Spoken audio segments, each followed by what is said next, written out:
You are listening to the Horse Radio Network, part of the Equine Network family. This is episode 237 of Horsemanship Radio, brought to you by HandsOnGloves.com, the all-in-one revolutionary bathing grooming gloves.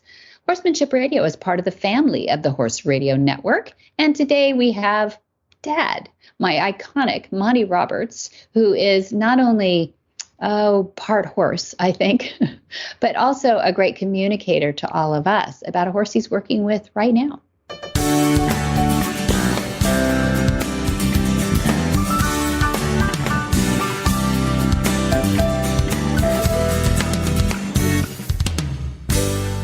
This is Debbie Laux, and you're listening to the Horsemanship Radio. Thanks for joining us. Horsemanship Radio airs on the 1st and the 15th of the month, and I have Monty Roberts with me today. Hi, Dad. Hi. How you doing? I'm good. We usually have Jen in this moment, but Jen is off having fun with her horse, I think, and she's left us with a homework assignment. You want to hear it? I heard it already, and I'm excited about it. Oh, good. Okay, I did read it to you. You're right. And before we get into the interview process here, we're going to have a word from our sponsor, Hands On Gloves. Well, I'm sitting here today with Jay Michelson of Hands On Gloves. And we were talking today about the horse that has sensitive skin, or the animal that has sensitive skin, Jay. And I wanted you to help me address that a little bit. I know you've got some features to your products, but I know you know more about it than I do.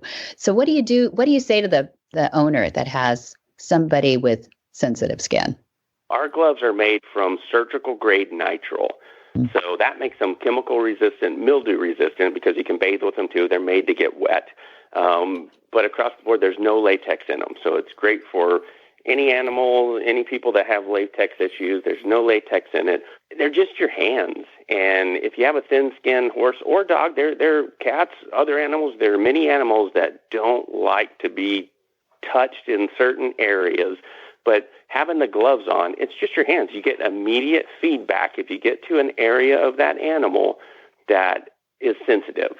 And you can apply less pressure in those areas, and you can apply more pressure in the other areas.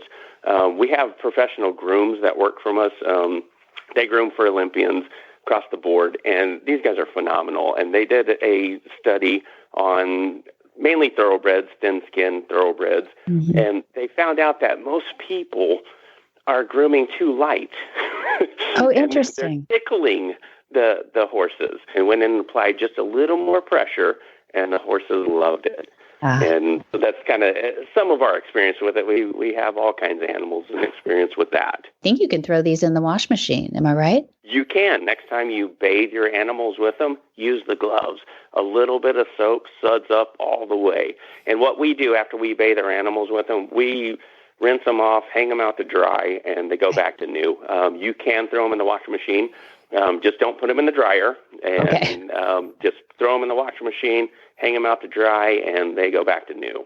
Well, Jay, how do people find out about you? HandsOnGloves.com. Monty Roberts first gained widespread fame with the release of his New York Times bestselling book, The Man Who Listens to Horses. It's a chronicle of his life and development of his nonviolent horse training methods called Join Up.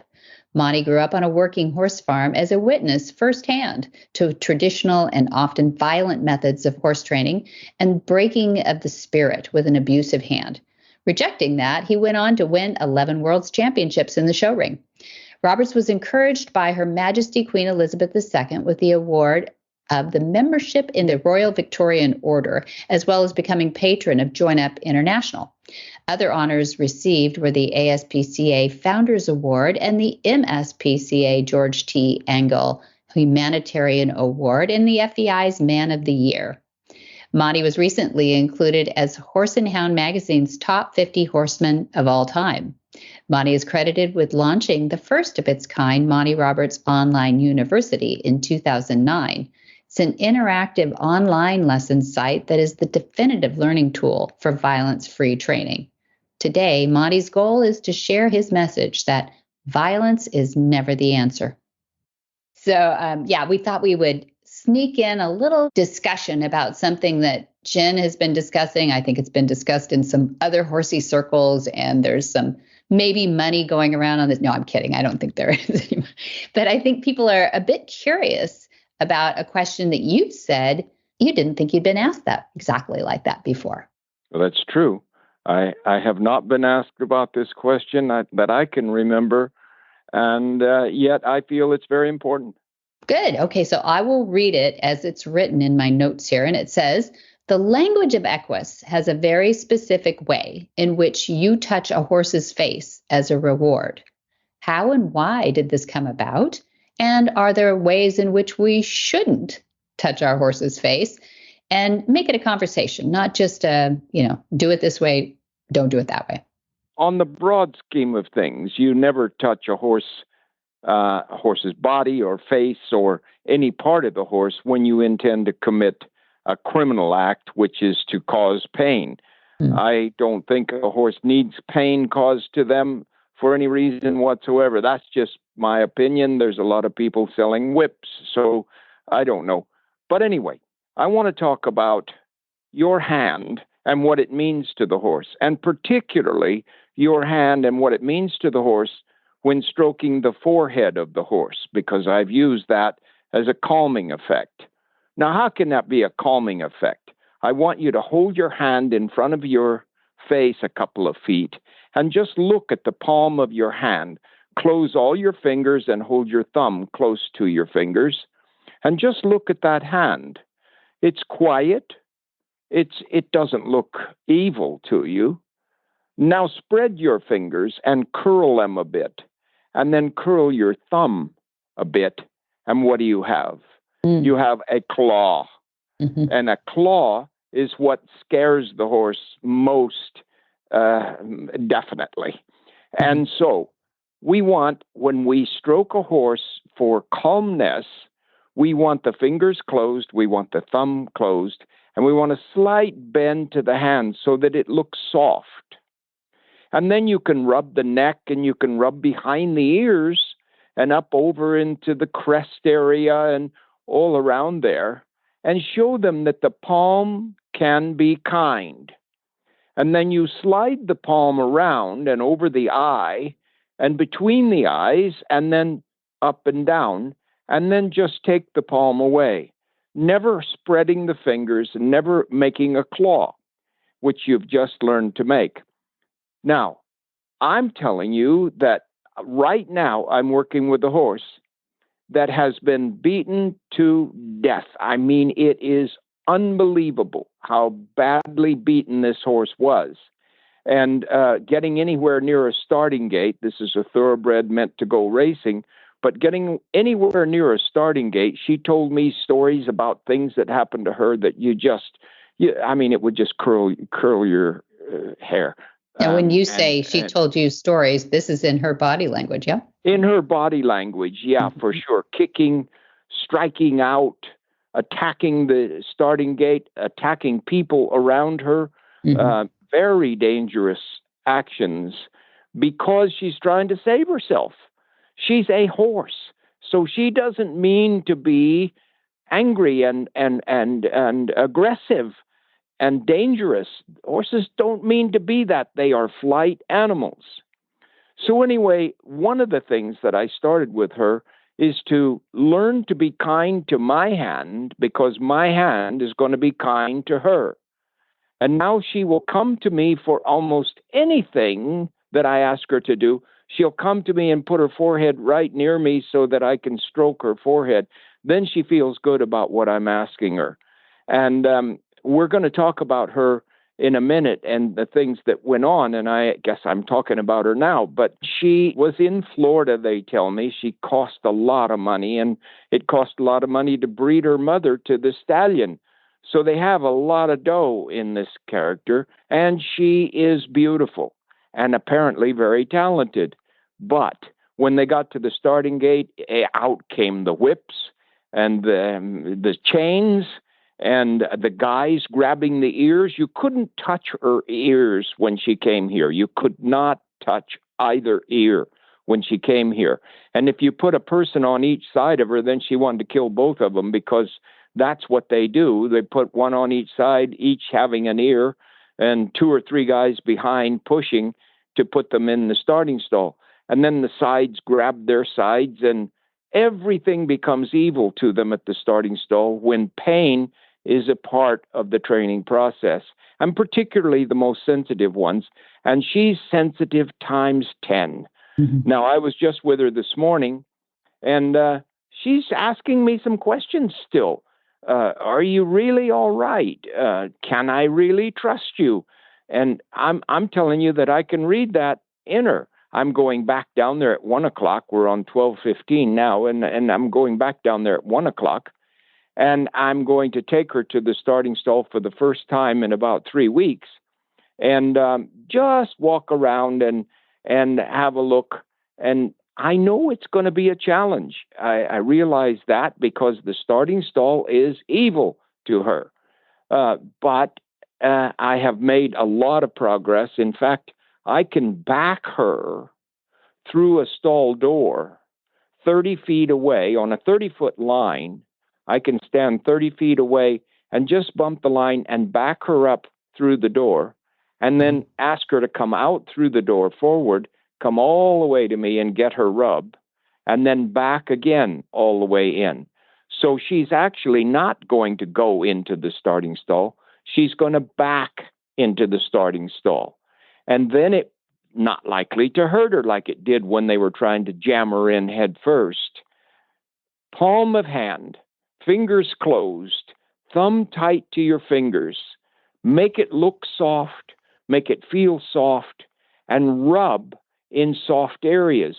The nose of a horse is what they rub one another with. Mm-hmm. And they'll even use their teeth to kind of scratch one another. So you can use your nails once you have the horse accepting your hand to scratch them a little bit. They love it. My deer that I work with, they love me to scratch them in certain places. I have one deer that reaches around with her nose and scratches an area that's itching her, and she tells me where to scratch her, and then I go scratch that spot. And then she looks for another spot. Now, this will sound funny to you on the phone, and it'll sound like somebody that's talking a lot of rubbish. But I'm telling you, it is true. And we're going to have videos shortly of this filly going into the stalls, I believe. Mm-hmm. I'm hoping.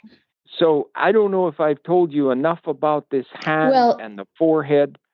I think the hand you've taken care of. I think the approach is huge. We haven't talked about breathing and your whole demeanor as you're approaching, except to be appearing to be very passive to the horse, not aggressive.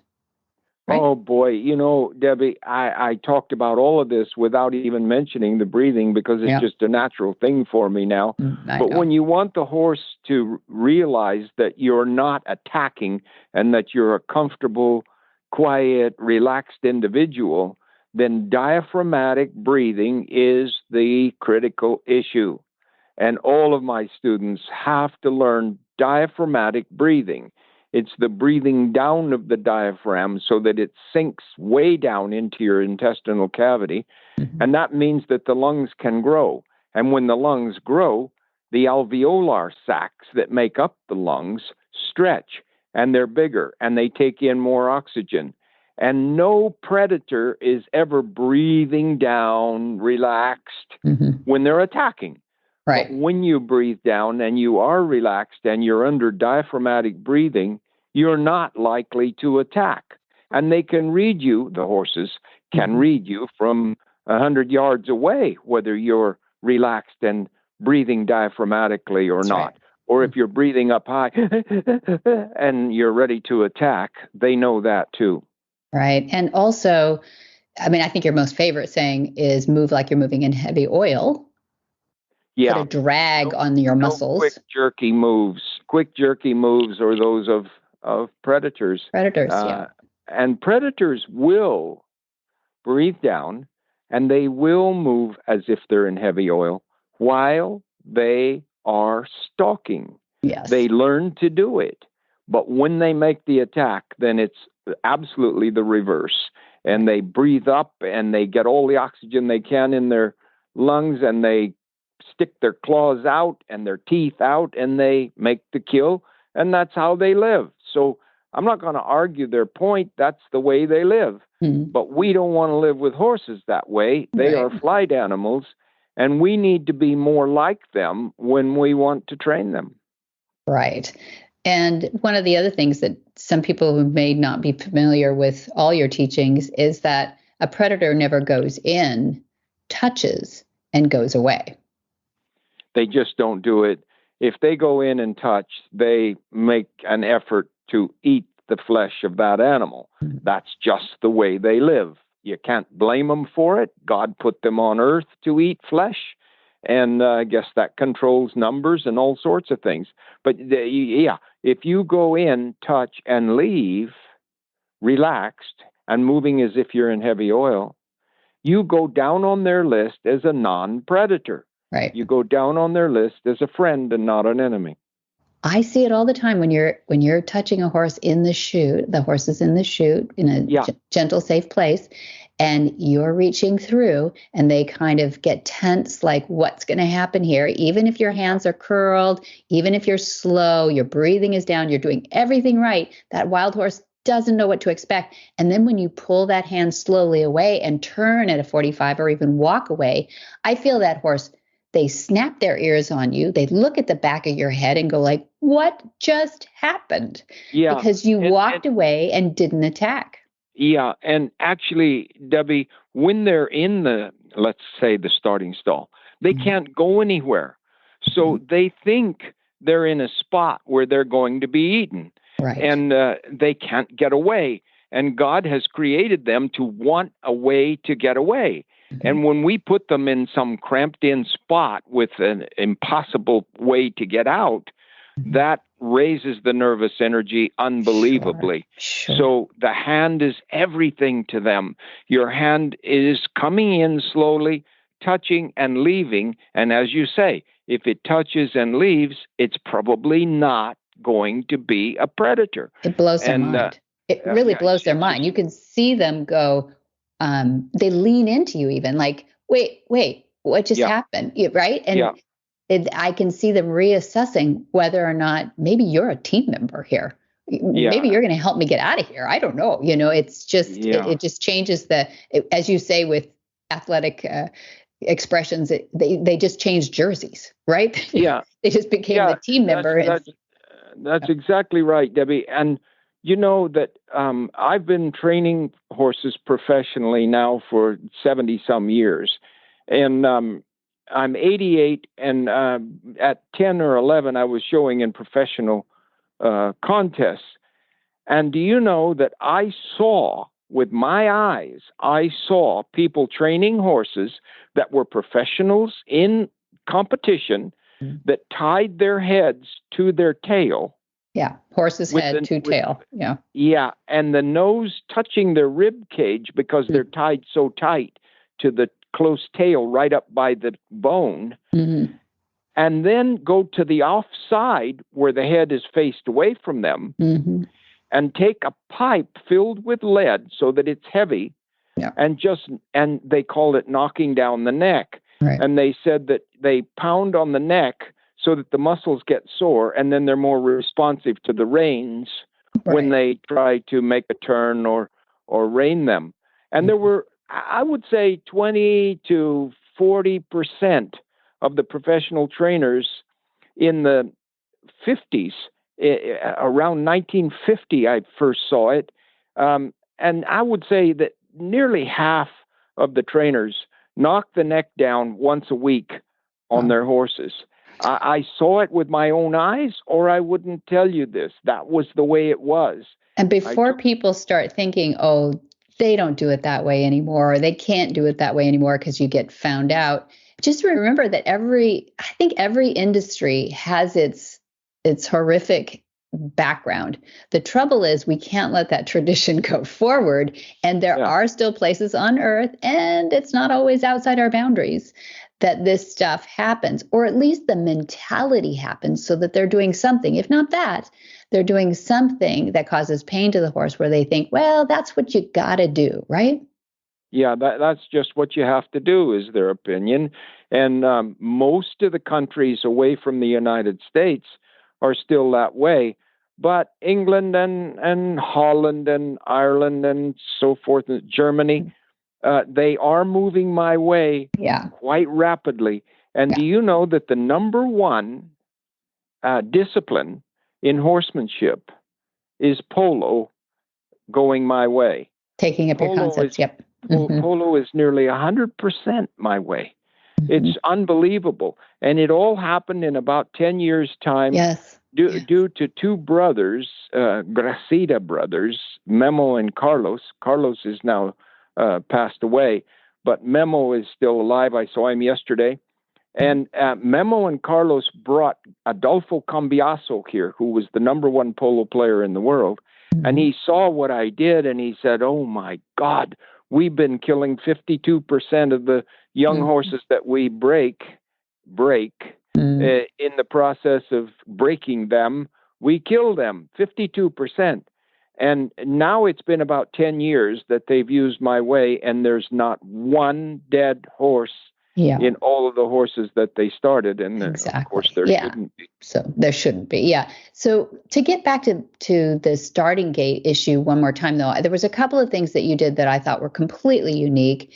And it's not like, oh, let's give people a tip on what to do here, but it's more about, let's give people some insight into your mind and how you help this horse think through.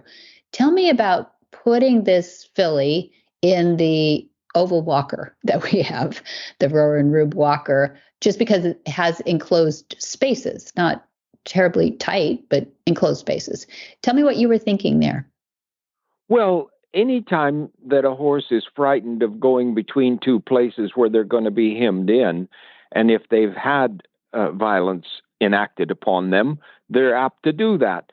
So if I can just take her in there and it's a place that's large enough for them to turn around. It's a loose walker. The walker with these walls that are wide enough so that they can turn around in there, they're less likely to be frightened. They're frightened and they're pretty stirred up.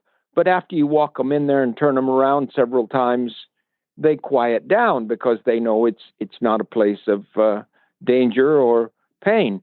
And yesterday, I took this filly in there, and we took in an extra panel, and we had a man standing behind that panel making the space smaller. And we could actually push her over to the wall and then stand her there with about 3 feet of space between the left and right walls. And she took it. Now, she was in a safe place before, and she's in that same place. Now it got narrower, but nobody's acting as though they're going to hurt her. Nobody has their breathing way up high. Everybody, I'm there with a soft hand rubbing her between the eyes, and she's loving it. Yeah. And I just got back from a little warm-up exercise with her before I go back down and work with her this afternoon. And she's still loving my company, which is what you have to do. I've had her about 3.5, 4 weeks now, and she's finally learning that when I come, it's a good thing and not a bad thing. But I've had to live with horses all my life that have had the kind of treatment that we called traditional. And if you remember, I was thrown out of 4 halls of fame when my first book came out because the committee said that I didn't respect tradition. And I just simply said, if I have to respect tradition to the extent that I can't think of ways to improve it, then I wouldn't want to be in that hall of fame. And you know that the answer was, well, you're not. Yeah. And I'm not. They actually threw out my best horse, too. Well, we do know that story. I said, well, what did my horse do? Yeah. Said, we were just angry, so we'll put him back in. And they've already put him in, so he has 2 certificates. For the same thing, Of the Hall of Fame, Hall of Fame. He's twice a Hall of Famer in the same time. The other thing that you did that was interesting, too, was put a bit of a matting over the threshold of a stall door. So that she could back up and go forward through that narrow spot, but into her stall and out of her stall. What was that about? Well, it's about a place that she knows is okay. And I would take a hold of the halter and actually back her through that with the, like you said, with the rubber padding over the threshold of the door so that she didn't stop with her heel on against a threshold or something. Mm-hmm. And she learned to step over the rubber matting and step on it and then back into the stall. And then I could back up 2 or 3 feet and just ask her to back up. And she had learned, and it was almost fun for her to learn how to back up and be in the stall. And then I bring her out, and that's the one that now I can stand about 30 feet from the stall and just ask her to back, and she will back herself into that stall. And if you can get them to do things like that, then taking them straight into a starting stall is a lot easier than it used to be. Another thing you said was it's interesting was that horses don't get bored with things like we do.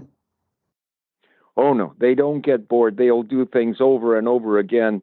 And also, they never forget anything. They don't forget a thing. You can go back with every single horse, and if you read well, you can determine what someone did to them on every indication that you can imagine. They just don't forget. God made them so that they can stay alive as much as possible. And memory, they don't have so many things to remember, and as we do, and they will remember everything. So you make a mistake, and you better start working on getting rid of it right now, because say you're sorry. Yeah, say you're sorry quickly. Yeah, but I do like the fact that this repetitive. I was listening to an old podcast that you and I did. I think it was 2014, and you talked about ritualistic habituation, which was really fascinating. People should go back and look for that episode. I'll find it and I'll put it in the show notes. But that ritualistic habituation is kind of what you're talking about, is they find some value in that. They find comfort in ritualistically performing something like a backing up and coming back through, and they don't bore with it like we might, like, okay, got this already. They seem to enjoy the generosity of giving of their time to do things for us that we're asking, and they get it. Well, ritualistic habituation is something that we all have. Every animal or human on earth has a way of doing the same thing over again and becoming familiar with it. And it's called ritualistic because it becomes a ritual. And habituation, that you do it over again. It's just a common thing. And horses have it too. And all animals. But anyway, if we have ritualistic habituation, then violence is exactly what you don't want to do with the flight animal, because they will remember every single tick of it. And it won't be good for you. And I am so excited about this particular conversation, Debbie, because it really is brand new and it's old at the same time. We should have been talking about it years ago. And I'm very pleased that I had the opportunity to talk about your hand and what it means to horses, because I think it's extremely important. And also, Debbie, I just received a thing from a lady that wrote a book about me and her methods that she changed because of seeing me somewhere or something. And she's from Scandinavia somewhere, I don't know. But I want the world to know what she's done, because that's exactly what we're trying to do, is to get people to change based upon the lessons that they learn. And apparently she went to one of my demonstrations or something, and I never heard of her before. And she sends me a book and a nice letter about all the things that she's changed with her professional training methods. And I'm just so pleased, because I would like it if we receive one of those every day or two, And so please let me know who that is, and try to let the world know what she's done to sort of, in her own way, pay me back for the lessons that she's learned from me. I'm really excited about it. And polo is certainly running forward, and all the disciplines could run forward at that speed if they wanted to. And, we're working hard right now to show people how important the chute is for Mustangs, the wild horses. And there are people who think, oh, that's terrible. They stand in there with bars over their heads and stuff like this. And it's the best thing that ever happened to Mustangs, because the alternatives to the chutes are dangerous and they're long-lasting, and they really don't act near as effectively as chutes do. So I want to keep, and your radio thing is so helpful to bringing these things to the knowledge of people who love horses as much as we do. Well, that's why we're here. I appreciate you. All right, Dad, thank you so much for being on today. And we're going to be putting up a best of episode. So we're going to use episode 11, believe it or not. So we're at what are we at now, George? We're at like 238. And my producer, George. And I'm going to put up for the end of August, the first part of September, episode 11. It's a round table with Monty Roberts, Aton Beth Alchemy. People will know him from Western Dressage. Richard Winters. People will know Richard from not only his daughter, Sarah Dawson, but he and Sarah have won the Road to the Horse, and he's done many amazing things. Dr. Robert Miller, amazing history. He's well in his 90s now, moving on 100. And Tom Spalding, who invented the fly predator industry and company. It's a great episode, so why not put that up? And it'll talk about ritualistic habituation. So there we are. Okay. Well, thank you very much for your time and energy, and let's keep it going, and it's all for horses. It is.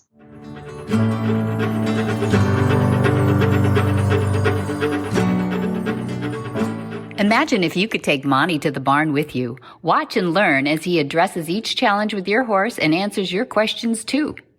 You head to the arena and you work on each new lesson, knowing Monty's there to encourage you, all with violence-free, tried and true methods. After all, he's been helping train horse lovers all his life. With his online university, you could be like Kathy, a retired teacher who just bought her first horse. Recently, I went to a tack shop to look for a smaller halter. I'm 61, just purchased my 14 hands POA the day after my birthday, just a few weeks ago, after never having had a horse. And yes, that's crazy, but as a retired teacher who never had a hobby other than teaching, I decided to go for it. My hubby and I have taken lessons this past year, but I really longed for a relationship with a horse. The only other experience I'd ever had was to ride a horse in Philly, Pennsylvania, my hometown, when I was 16, and I got bucked off. And that was it until I was 61. Well, the owner of this tack shop, this precious lady, 84-year-old lady, gave me a copy of this magazine, Equine Monthly. And the article I read in it was Horses Are Biofeedback Beings. And it was just so interesting. I really felt like I just found a pot of gold when I read it, because in it talked about Monty's online university and that I could have access to 575 videos for $10 a month. And before that, I was just searching YouTube for everything I could find. But truthfully, that's just a pain. I love that the uni videos are concise and they're in order. They have extra notes and a quiz. And I just can't thank you enough for the huge blessing of your online university. It really has changed my life, and I will never be the same. I've had my horse Jack now for 7 weeks, and thanks to the videos, I've done join up with him, and it really worked like a dream. I had to do it in an arena, but it still worked, thanks to Monty's lessons and the cues and the hand signals. The ability to watch the lessons over and over on demand is incredible. So I also want to thank you so very much for making the online university affordable for this retired teacher. Thank you so much for all that you do for everyone who really wants to love a horse. Kathy.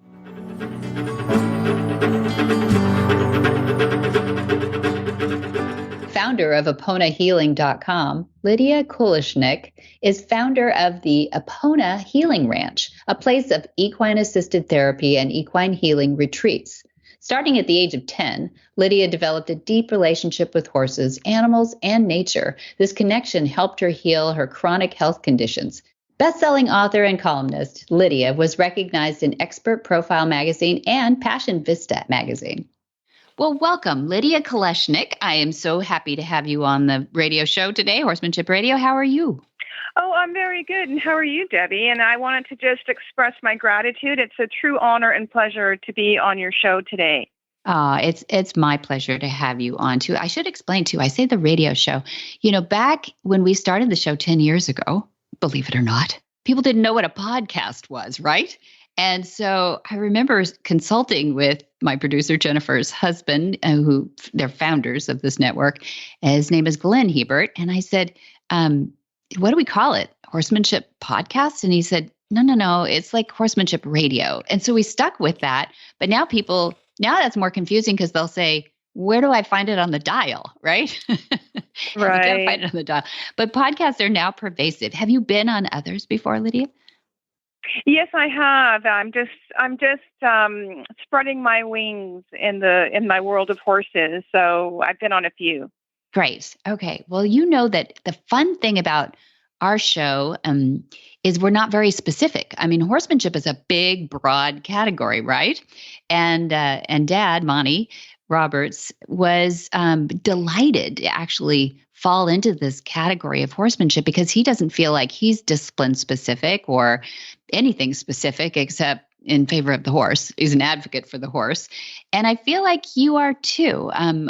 Is there anything in I know you have equine-assisted therapy. We've introduced that to the audience, and equine healing retreats. Is there anything specifically you look for in a horse or breed or age or anything like that you feel is important? Well, horses come to me in dreams. So my first relationship with horses began in the world of spirit. And during my healing, I was born with chronic illnesses and went into a big cocoon of healing. Mm. And at that time, horses came to me in dreams as pillars of light. And that actually began when I was around 10 years old. And then it was in my late 20s that I started having horses come to me in dreams. And I had a dream telling me I was a sister of horses. But at the time, I didn't have horses. Did that surprise you? You must have been a little confused. What did that mean to you?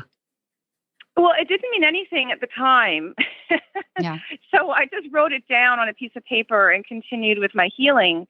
And then many years later, I was guided to go to a trail ranch. Mm-hmm. And I met my first rescue horse, who was a senior horse. And he started coming to me in dreams every night. And that's how my journey with horses really began. They did come to me as a child, but other animals did as well. Mm-hmm. And then, so in terms of answering your question, what do I look for? Whatever horse comes to me with a spiritual connection. So all the horses we have at our ranch come to me in dreams in some way, or my horses who have ascended, they come to me in dreams and tell me, well, Lidia, you're going to be having another family member join us. Mm-hmm. So just watch for the signs and you'll get the messages. And then we provide a forever home sanctuary for unwanted horses. And it's something that I do as a passion and as part of my soul mission. But I'm also a holistic health coach and high performance wellness coach. And I integrate those two with the equine healing retreats. So and I won't delve into your health conditions as a child, but so you're in a position where you are compromised in your health. What were you doing? What were you trying to do to get healthier that had you eventually stumble upon horses? Well, I was born with deformed organs.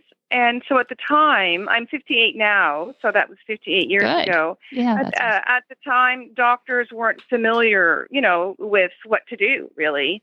Mm-hmm. And when I was very young, I found the book, The Power of Positive Thinking by Norman Vincent Peale at our little country schoolhouse. We lived on a farm in the country.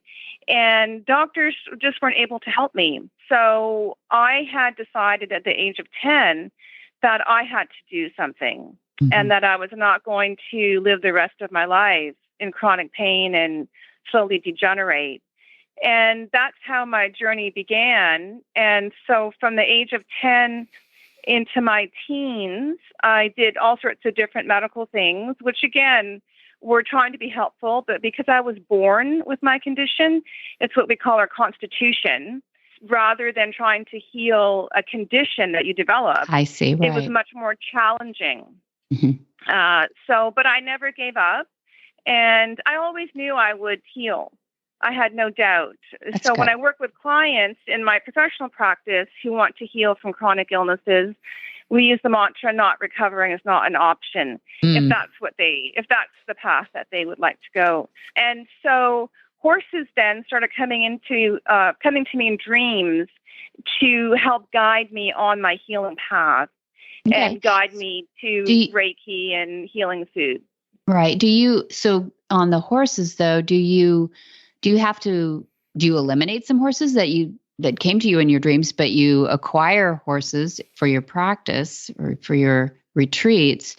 And I'm thinking for horsemanship, what would somebody look for in a horse? There's a lot of people doing work with equine-assisted learning, as a bigger category, really. And they're seeking horses right now. And I think it's really an interesting conversation to have about, does it have to be an old horse? Does it have to be a quarter horse? Because they're like Labradors. Does it have to be, you're finding people starting to speak in categories. And I'm wondering what you've found. Just whichever horses come to me in dreams. Those are the horses. So they don't give you any problems at all? There's nothing to fix, no remedial issues, no, they just seem to blend in. There's lots of challenges, but that is part of the journey of becoming one with your horse, right? And bonding with your horse. So horses will come here who are senior, blind, injured, deeply traumatized. They may have been in the slaughter pipeline, or they may have been neglected. And then it's my role and responsibility to help them heal. And as they heal, then they help the humans heal. Right. And you said that you have a relationship with other animals and nature in general, but do you find that horses are exceptional that way? Well, every animal has special gifts. But for me, my experience with horses is that they are very high spiritual beings. They operate on the multidimensional plane. And we all know horses are such huge animals, but yet they can come up from behind you and you don't hear them, right? Or I'll sleep with them and do energy healing with them, and they'll wait for me to wake up, until, even if they want to go forward, right? And do something. So they're so in tune with everything. They're in tune with their own spiritual presence. They're in tune with humans, and they're in tune with the environment. So I would say horses are one of the most highly evolved species on the planet. That's cool. I agree with you. They have some intuition. It's very close to some of the animals that live with us, but because their motivations are different, I think you're exactly right. They intuit things in a different way and have different relationships with you because of that. For example, we always use it on this show. We talk a lot about dogs versus horses because their motivation system is they're carnivores, right? And so they seek things. They're taught to overcome other animals, right, in order to eat. But horses don't have that in their lexicon unless you call eating grass, an adventure. I don't. So they don't have to stalk and kill grass, right? So it is interesting that people are finding horses. And I feel like it's probably going to be the saving of horses in a lot of ways, because we can't just depend on horses to be around us strictly for recreational anymore. I think we're going to have to find more reasons for people to be able to justify the expense. Are your retreats an effort to do that? An effort, in what way? To justify the expense?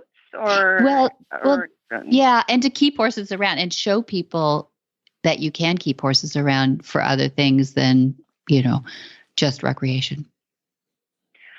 Well, I think we're living at a time of one of the largest paradigm shifts in consciousness on the planet. And this transformation of human consciousness will continue for many decades to come. So we're beginning to see new value in things and view different things, including our relationship with horses in a new way. And when we value horses as spiritual teachers, as healers for humans and the planet, then of course there's absolutely no expense that is too great to honor the divine being who is in my presence. That's fantastic. Now, where are you located?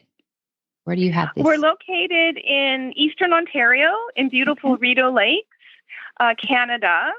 That sounds nice.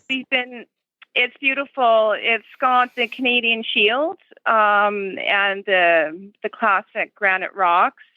And we have an area called the Buddha Grove where we host meditation. And our healing retreats with horses and equine therapy focus basically on meditating with them. You don't have to use the formal word meditation, but we stand in silence and breathe. And then just being in the presence of horses awakens something within us, some greater awareness or emotion, and then we work through that and have a whole process of healing, of self-discovery. But we're all familiar with the HeartMath Institute study, where the electromagnetic field of a horse is 5 times larger than that of a human. So just standing beside a horse in stillness, any kind of horse, any breed, any temperament, when we breathe and enter into that stillness, we have a transformative healing experience. We had a volunteer here a couple of months ago from Japan, a beautiful young lady, and she had the afternoon off from working on the farm. And I was in our horse room where I mix all the herbal remedies.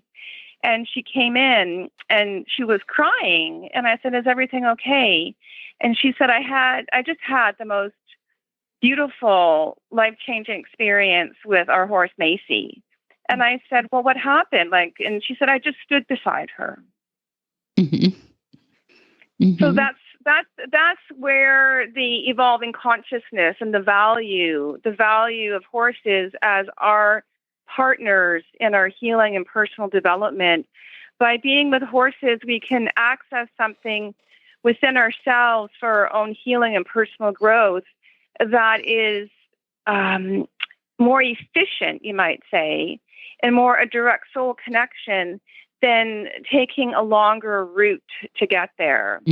And that experience of our volunteer is a perfect example of that. So she came in and she said, "Macy just healed me." And she said it was one of the most profound experiences that she's had. So, we honor everyone's relationship with their horse.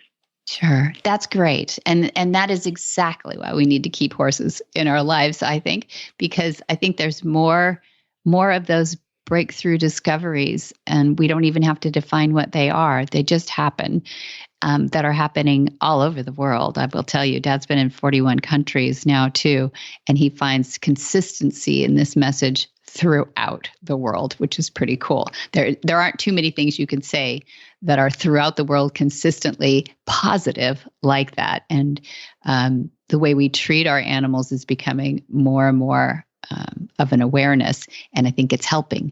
So they're so generous, these horses too, to put up with us for all these thousands of years. And they're finally like, you got it right, finally. So how do people find out about you, and where can they learn more? Sure. I have a website, AponaHealing.com, APONA Healing.com. That's my master umbrella website. Okay. And on that website, I have 4 pathways to support you at any stage of your personal growth. There's my high performance wellness coaching, coaching to help heal chronic illnesses, and then equine healing retreats at our Apona Healing Ranch. So we still have the AponaHealingRanch.com website up. And then our retreat coaching program, Hidden Buddha, The Journey of Self-Discovery, which we sometimes do with horses. But AponaHealing.com is the place to connect with me. We have a newsletter. We have a free ebook, 10 Tools to Survive and Thrive in Uncertain Times, to help you manage your energy and stress. Great. Great. Lidia, you are a healing person. Thank you so much for being on Horsemanship Radio. Oh, it's my honor and pleasure. Thank you. Whisper the language of the herd. Listen, you don't have to say a word. It's time for Jamie Jennings to fetch an email from Monty Roberts' inbox and share a morsel of Monty's wisdom in a little segment we like to call Ask Monty. Leave this world a better place than mine. The magic in the language of the herd. Dear Monty, when you did join up with Shy Boy in the wild, did it silence your critics? Does everyone now know that your methods work? Thanks a lot. Monty's answer. I would first like to ask a question myself. Does any one thing we ever do silence all of the critics? The answer is no. I believe that it answered questions for many thousands of people. Many more thousands were teased into further studying the principles involved in the process they saw on video. A percentage, however, have dismissed the whole exercise as being contrived by video presentation. In order to defend this view, they would have to believe that the BBC was acting in concert with me to cheat the public. The BBC is a large organization with a long history of leading the world in the area of creating documentaries. It had a government wildlife expert on hand as a referee. It hired the services of Dr. Robert Miller, a world-renowned equine behaviorist, to observe and comment on every aspect of the exercise. The BBC brought its own film team, and they were present around the clock to watch every move that I made.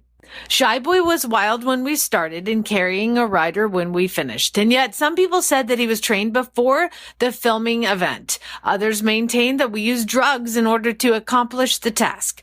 Dr. Miller has taken great offense at this assertion. Furthermore, any good horse person could tell at a glance that the horse wasn't drugged. So, the answer is no, but I would estimate that at least 90% of the viewers of this documentary were convinced, and many more had their heads turned in a slightly different direction.